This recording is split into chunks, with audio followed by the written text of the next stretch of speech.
చిత్తూరు జిల్లా పొంగునూరు పట్టణంలో రాష్ట్ర మంత్రి పెద్దిరెడ్డి పర్యటించారు. ఈ సందర్భంగా శుక్రవారం మధ్యాహ్నం 2 గంటలకు విలేకరుల సమావేశంలో మాట్లాడుతూ చంద్రబాబు నాయుడు, పవన్ కళ్యాణ్, కిరణ్ కుమార్ రెడ్డికి మరో కార్యక్రమం లేదని కేవలం జగన్ను నన్ను విమర్శించే పనిగా పెట్టుకున్నారు అన్నారు. అసెంబ్లీలో కిరణ్ కుమార్ రెడ్డిని రేవంత్ రెడ్డి మాడా అని అన్నారు. మాపై చేస్తున్న వ్యక్తిగత విమర్శలకు ప్రజలు గమనిస్తున్నారని, ప్రజలే రానున్న రోజుల్లో బుద్ధి చెప్తారని అన్నారు. ఇంకా మాడ కిరణ్ కుమార్ రెడ్డి వీళ్ళు ముగ్గురు కూడా వేరే కార్యక్రమం లేదు. మేము ఈ నియోజకవర్గంలో డెవలప్ చేస్తాము, లేదా మేము రాయలసీమ అభివృద్ధికి పాటుపడతాము, అది ఏది కూడా మాట్లాడకుండా కేవలం నన్ను, జగన్మోహన్ రెడ్డి గారిని దూషించేదే పనిగా పెట్టుకొని మాట్లాడారు. చాలా సంస్కారహీనులుగా మాట్లాడారు. మరి మన మాడ మాత్రం మెడకు గుడ్డ చుట్టుకొని కేవలం మాడ సినిమా యాక్టర్ మాడానే తలపించాడు. అది కాదు ఇది కాదు ఇతను. మరి వీళ్ళకి అజెండా ఏముంది? ఏం కూడా లేదు. ఓన్లీ తిట్ల పురాణం, మమ్మల్ని అందరినీ కూడా దూషించడం. మేము వస్తే జైలుకి పోతాడు పెద్దిరెడ్డి అని చెప్పి పవన్ కళ్యాణ్ మాట్లాడడం ఇవన్నీ కూడా చూసాము. మరీ ముఖ్యంగా చంద్రబాబు నాయుడు రాయలసీమ నుంచి వైఎస్ఆర్ కాంగ్రెస్ పార్టీని తరిమి కొట్టండి అని చెప్పి. రాయలసీమలోనే పుట్టింది వైఎస్ఆర్ కాంగ్రెస్ పార్టీ. రాయలసీమ కోసమే మేము పనిచేస్తూ ఉంటాము. రాయలసీమలో అన్ని రకాల అభివృద్ధి కార్యక్రమాలు కానీ, సంక్షేమ పథకాలు కానీ పూర్తి స్థాయిలో జగన్మోహన్ రెడ్డి గారు అందించారు.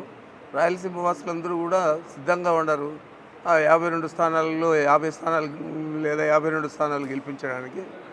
మరి మీరు అసలు ఇక్కడ అతను డిపాజిట్ రాదు.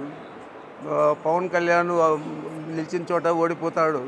అక్కస్ పట్టలేకుండా ఉన్నాడు మిథున్ రెడ్డి అక్కడ ఎలక్షన్ ఇన్ఛార్జ్ అని చెప్పి. మరి కుప్పంలోనే చంద్రబాబు ఓటమి తథ్యము. మరి వీళ్ళు తిట్ల పురాణాలు వదిలి ప్రజలకు ఏం చేస్తారో చెప్పండి. లేదా మీ ఇష్టం వచ్చినట్లు ఈ విధంగానే మాట్లాడుతూ ఉంటే మాకేం ఇబ్బంది లేదు. ప్రజలు దీన్నంతా కూడా గమనిస్తూ ఉన్నారు.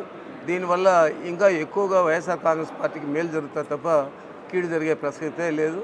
మరి మీ ఇష్టం వచ్చినట్లు ఎన్నికల్లో దూషణ పర్వాలకు దిగి అనరాని మాట్లాడడం, మొత్తం రాష్ట్రాన్ని దోచేశారనడం, ఇవన్నీ కూడా మాట్లాడుతూ ఉన్నారు. చంద్రబాబు నాయుడు 14 సంవత్సరాలు ఏం చేశాడు? ఈ రాయలసీమకి ఏం చేశాడు? మరీ ముఖ్యంగా 7 సార్లు గెలిపించిన కుప్పం వాసులకి ఏం చేశాడు? ఈరోజు మేము పూర్తి చేసాము అందరి నివకాలో, మేము పూర్తి చేసి నీళ్ళు వదిలితే ఇదంతా బూటకం అని చెప్పి మాట్లాడతాడు. దానికి వంత పాడేది ఈనాడు పేపరు. ఏ రోజో చెప్పాను నేను, రామోజీరావు గారు నీ దగ్గర ఇన్ఫ్రాస్ట్రక్చర్ ఉంది, ఇంజనీర్లు ఉన్నారు, మీరంతా కూడా పోయి ఈ కాలువ పూర్తి అయిందా లేదా అసెస్ చేపియండి. అసెస్ చేయించిన తర్వాత ఏదైనా మాట్లాడండి. కానీ ఊరికనే ఏదో ఒకటి తీసుకొని మీరు బూటకము నాటకము అని చెప్పి మాట్లాడడం అనేది చాలా అబ్జెక్షనబుల్. మరి ఈ విధంగా మీరు మాట్లాడుతూ ఉంటే ప్రజలందరూ కూడా ఏమనుకుంటూ ఉన్నారు? కుప్పం ప్రజలు మరీ ముఖ్యంగా పూర్తి అయిందా లేదా అని వాళ్ళందరికీ కూడా తెలుసు. వాళ్ళకి ఇవ్వాల్సిన నువ్వు పెండింగ్ పెట్టిన ల్యాండ్ ఎక్విజిషన్ డబ్బులన్నీ కూడా రైతులకంతా చెల్లించాం. మరి అక్కడ గుత్తేదారులకు కూడా చెల్లించాం. పని కూడా పూర్తి చేశాం. మరి ఏమి చూసి మీరు అట్లా మాట్లాడుతున్నారో అర్థం కావడం లేదు. మీరు అసెస్ చేసుకోకుండా పూర్తి కాలేదు అని చెప్పి అదేదో నేను సాధించాను అని చెప్పి చంద్రబాబు చెప్పుకోలేక పూర్తి కాలేదని మా మీద నిందలు వేస్తూ ఉన్నాడు.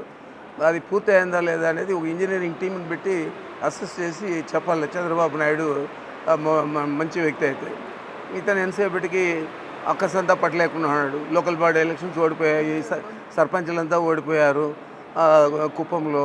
మరి ఈరోజు మున్సిపాలిటీ ఓడిపోయింది. ఈరోజు మళ్ళీ నువ్వు ఓడిపోతూ ఉండవు. ఆ అక్కసంతా కూడా మా మీద చూపించి మీరు ఇష్టం వచ్చినట్లు మాట్లాడడం ఈ ప్రజలంతా కూడా గమనిస్తూ ఉన్నారు. తప్పకుండా 4వ తేదీ తర్వాత, జూన్ 4వ తేదీ తర్వాత ఏదైతే రిజల్ట్ వస్తుందో అదే ప్రజలు మీకు బుద్ధి చెప్పే పరిస్థితి అని చెప్పి మీకు మనవి చేస్తూ ఉన్నారు.